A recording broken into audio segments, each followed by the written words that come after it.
A very good evening to all of you, ladies and gentlemen. Thank you very much for joining us at late hour.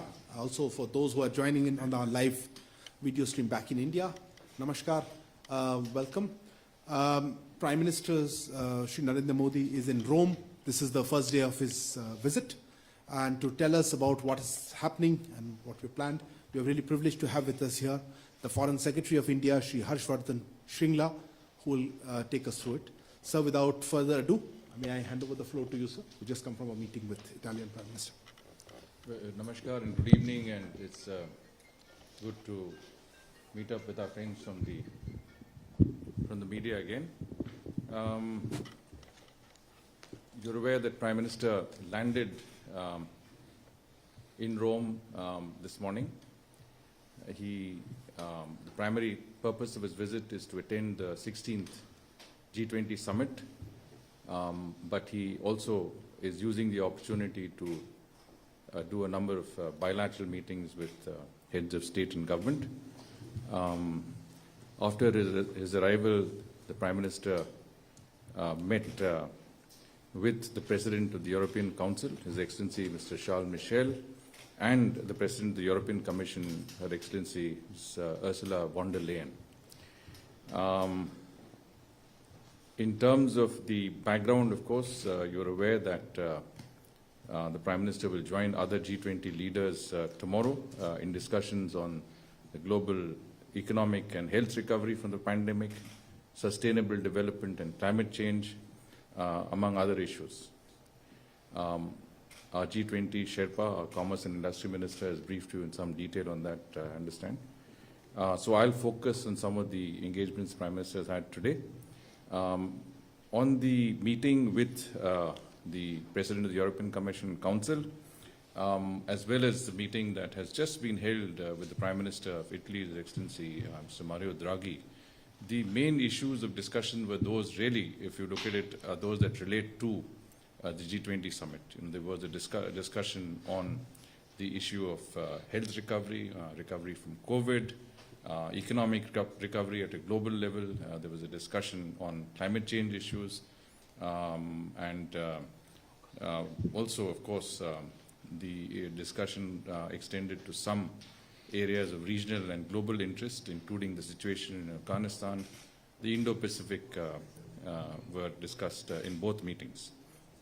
Now, as far as the EU is concerned, I think the leaders recalled that they had a very, very significant exchange when the India-EU leaders meeting in the form of the EU plus 27 took place in May this year, and the 15th India-EU summit took place in July 2020. The EU is one of India's very important partners, and in today's meetings, the leaders reviewed India-EU cooperation covering political and security relations, trade and investment relations, as well as the Roadmap 2025 adopted at the last India-EU summit. As I mentioned, they also discussed developments around climate change, COVID-19 pandemic, and contemporary global and regional developments of interest. Prime Minister highlighted India's perspectives on climate change, Afghanistan, the Indo-Pacific.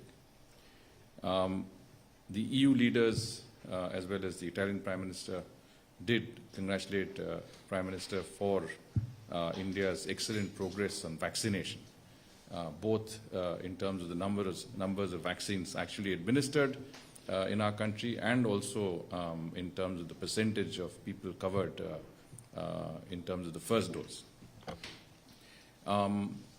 In the afternoon, the Prime Minister paid a floral tribute to Mahatma Gandhi at the Piazza Gandhi. This was in the presence of a large number of members of the Indian community who came there to greet the Prime Minister, who were there and who did so with great enthusiasm. As we speak, the Prime Minister is also meeting separately members of the Indian diaspora in Italy, friends of India from different organizations, including representatives of the Italian Hindu Union, the Italian Congregation for Krishna Consciousness, Sikh community and institutions involved in the commemoration of Indian soldiers who fought in Italy during the World Wars. He's also interacting with several Indologists and Sanskrit scholars during the meeting. Prime Minister, of course, has been appreciative of the role played by community members in strengthening ties between India and Italy. As far as the meeting with the Prime Minister of Italy at the Palazzo Chigi is concerned, the official office and residence of the Prime Minister of Italy, this was their first in-person meeting. The Prime Minister has spoken on a number of occasions with Prime Minister Draghi, including recently on the 27th of August when they discussed the issue of Afghanistan. And as you know, Prime Minister Draghi invited him to participate in the international summit in Afghanistan, which the Prime Minister did. There was some conversation on that issue as well. I think the reviewed the progress since the India-Italy virtual summit that was held in November 2020, and of course looked at other areas of cooperation.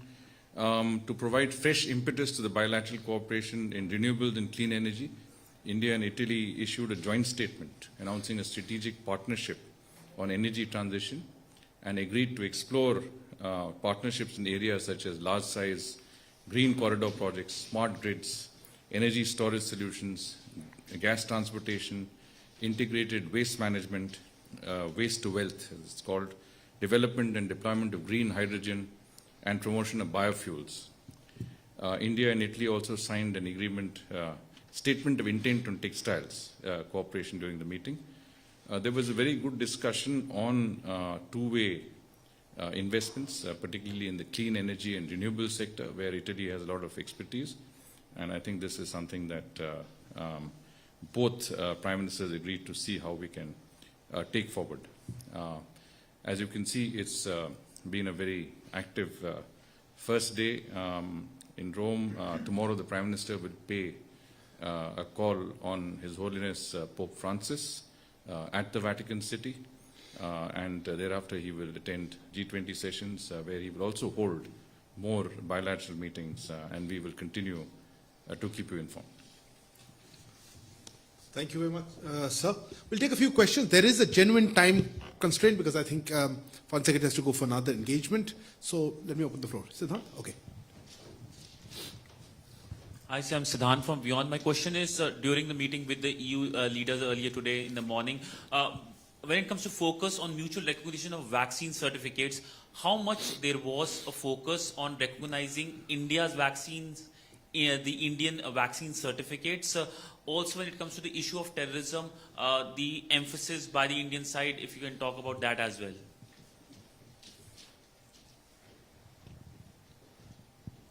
Should we go around or just Yeah, I think we'll take a few. Okay, please. So Manish Chand, India Rights Network.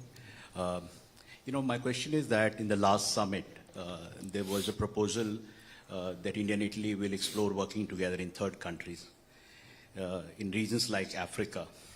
And of course now Indo-Pacific is the happening thing, in the geopolitical arena. In the Indo-Pacific and in third countries, was there any discussion on some concrete plans for cooperation?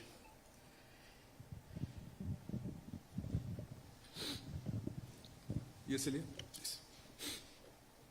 Bloomberg News, Ilya Arkhipov. Dear Minister, could you please tell us in more detailed form what is the exact proposal is from Indian side to G20 members on mutual recognition of the vaccines against COVID-19 so that will ensure easier international travel? Please, will you be able to elaborate on the agenda of Prime Minister meeting with the Pope tomorrow? I mean, what exact issues they plan to discuss? Situation with Christians in India, or what else? The other thing is... yeah, we have a time constraint, so... Yeah, I'm just pointing the COVID vaccines, or what is the detailed proposals, the agenda for the Pope meeting, and if just if you can elaborate about what your expectations on funds and tech transfer ahead of the COP26 summit, especially more on its partnership with the US. If I may just notice that US promised to help India with funds, tech, and it seeks cooperation on the climate. Thank you. Let's start with vaccination certification, because that was asked both by Siddhant and Bloomberg. The issue of vaccination certification was, I think, discussed especially with the EU representatives. And I think the issue of easier access travel with normalization that is increasingly seen as countries recover from the COVID pandemic was certainly discussed. There was a conversation on mutual recognition of vaccines. I think there is a sense that this is one very, I would say, doable mechanism through which we can facilitate easier international travel. The details of this, of course, will have to be worked out bilaterally. I think the European Union, the European Council can only provide general guidelines. Having said that, I think quite a few EU countries have already responded to our proposal. We are already making some headway in that regard. And the question, of course, was also on the G20. We have proposed a mutual recognition of vaccination certification even at the G20. But as we speak, discussions on an outcome document are still on. So I think most countries are quite happy with the idea of facilitating smoother international travel. Whether that detail is something that will emerge is yet to be seen. But the fact of the matter is that a number of countries feel that easier access and easier travel is something that we need to collectively work on. And that point that the Prime Minister made, I think, has been received and noted. The issue of Manish's question about working in third countries, you mentioned Africa, the ASEAN countries, etc. I think again, at the level of the European Union, this is something that was spoken about. There was a recognition that the European Union had introduced a strategy paper on the Indo-Pacific, that there was both President Ursula von der Leyen and President Charles Michel spoke about the importance they attach to the Indo-Pacific and in general, and working with India in particular.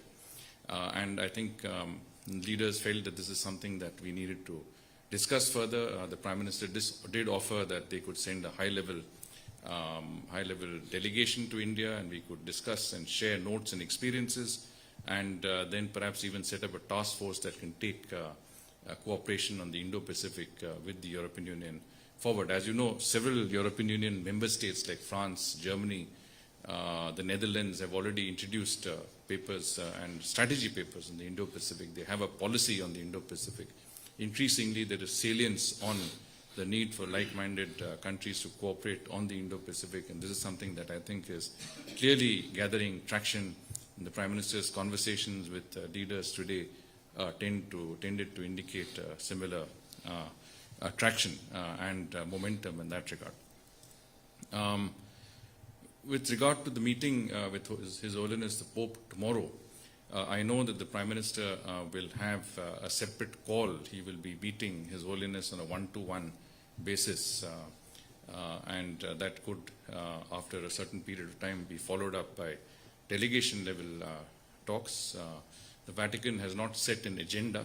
I believe there is no tradition is not to have an agenda when you discuss issues with His Holiness, and I think we would respect that. I'm sure the issues that would be covered would cover a range of areas of interest in terms of the general global perspectives and issues that are important to all of us, COVID-19, health issues, how we can work together, how, we can work together to maintain peace and tranquility, and this is something that I think would be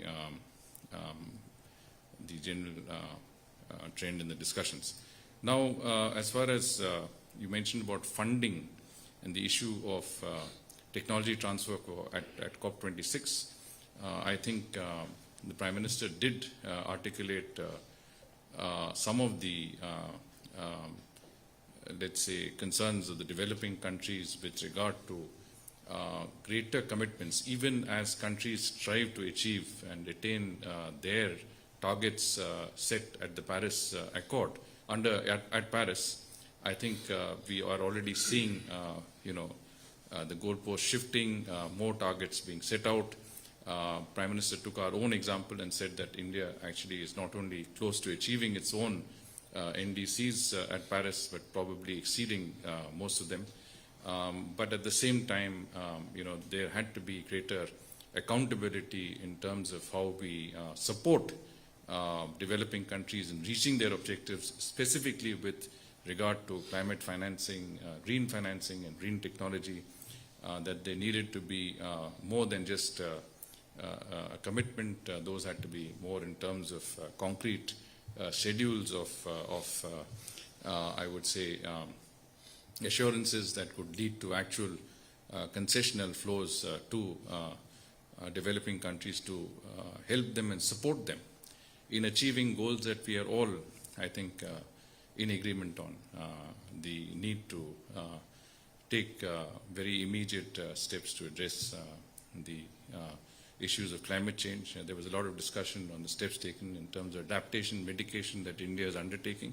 And I think, we will have to continue to look at how these discussions go. But I think the Prime Minister made the point quite clearly that more had to be done. There had to be greater, I would say, effort to not only meet the targets because many countries were not doing it in real terms, but also we needed to bring in other aspects. For example, looking at lifestyle changes. India has always been in harmony with nature. We've always been, we are among the lowest emitters in per capita terms. But at the same time, we believe that one of the ways to do it is to look at really how we can lead sustainable lifestyles on a global basis that would automatically reduce the temperature threshold in terms of climate change. So a change in lifestyle as a precondition to achieving our goals in climate change. On the terrorism side. Yeah, terrorism, I think that issue has been amply brought out, specifically in discussions on Afghanistan that were there. Two topics took a lot of time, climate change in Afghanistan, with both sets of leaders.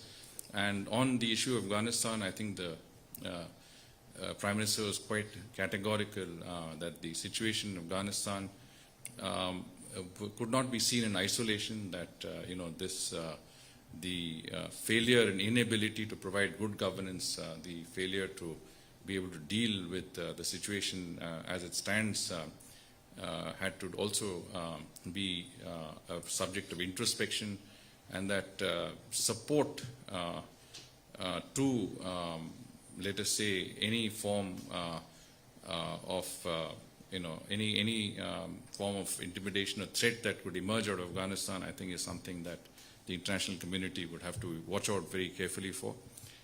He did point out that the root causes of the problems in Afghanistan were really had to be looked into, which is essentially radicalism and extremism, and these are issues, and terrorism, of course, which is a consequence of this, had to be very, very carefully examined. So I think there was a strong sentiment which was fully, I think, understood both by our partners in the European Union and in Italy. Both of them, I think, reciprocated those sentiments and felt that this is something that needed to be looked into. Of course, it is true that the emphasis is also on the humanitarian situation, and Prime Minister Draghi in particular referred to his efforts during the G20 summit in Afghanistan to mobilize support to ensure that the people of Afghanistan did not suffer as a consequence of the current situation.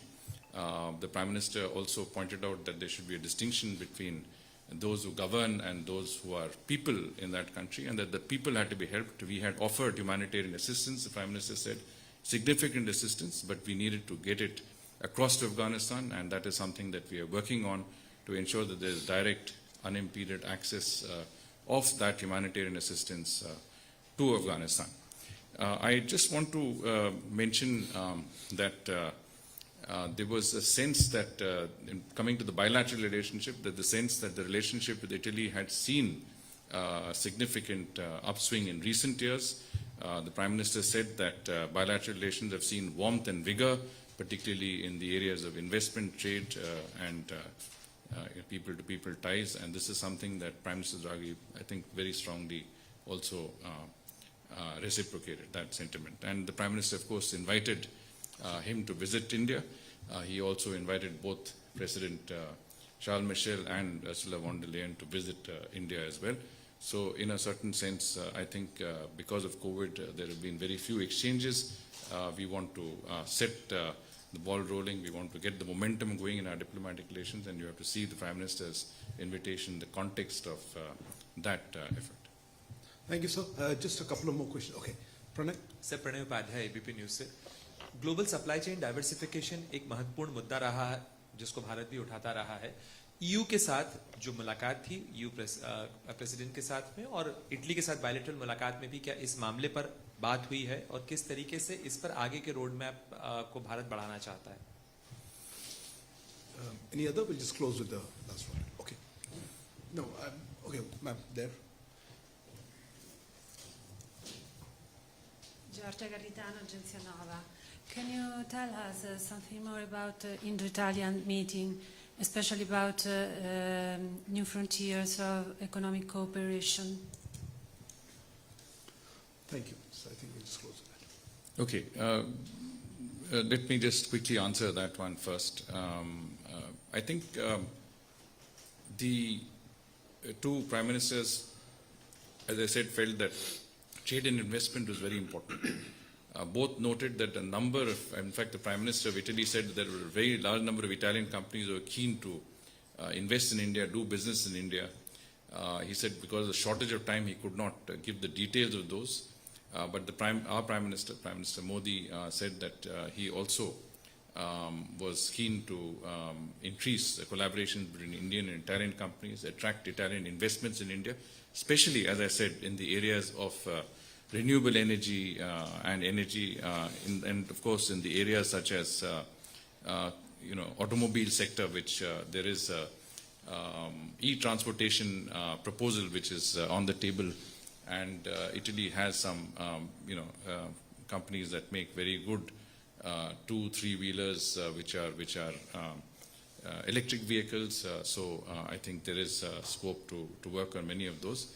So I think trade, investment, the area of economic exchanges between India and Italy has found a lot of resonance in that meeting between the two leaders. Pranay ji, आपका जो प्रश्न था supply chains के बारे में, resilient supply chains की बात ज़रूर हुई. ये चर्चा दोनों EU और इटालियन प्राइम मिनिस्टर के साथ हुई, पर इसमें डिटेल में नहीं जा पाए. पर ये ज़रूर स्थापित था कि दोनों साइड चाहते हैं कि इस पे और काम हो और इस पे और दोनों साइड मिलजुल के काम करें और सुरक्षित सप्लाई चेन्स जो हम बनाना चाहते हैं भविष्य में इन दोनों पार्टनर्स के साथ हम मिलजुल के करें.